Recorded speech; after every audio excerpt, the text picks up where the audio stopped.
నువ్వు ప్రతి విషయంలో దేవునికి కృతజ్ఞత కలగడం నేర్చుకుంటే ప్రియమైన వాళ్ళరా, దానికి తగిన ఆశీర్వాదం అనుభవించడం ప్రారంభిస్తావు.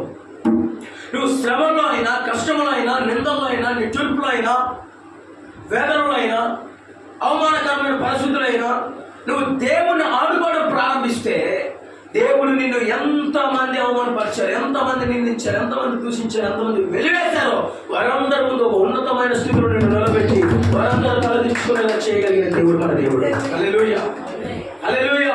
నోటి మీద ఏలేసుకునేలా చేయగలిగిన వాడు. అందుకని నువ్వు ఎవరైనా అతిశయించాలి? అతిశయించువాడు ప్రభువునందే అతిశయించాలి, ఇంకా దేని మీద కాదు. నేను చిన్న వ్యాపారం స్టార్ట్ చేశాను. అసలు ఎంత లాభాలు లేకుండా తెలుసా మన వ్యాపారం? మన ఆలోచన భలే పెట్టి ఎంత బాగా మోల్డ్ చేస్తున్నాం జనాలందరూ కూడా మళ్ళీ ఆకర్షించడానికి కొన్ని కొత్త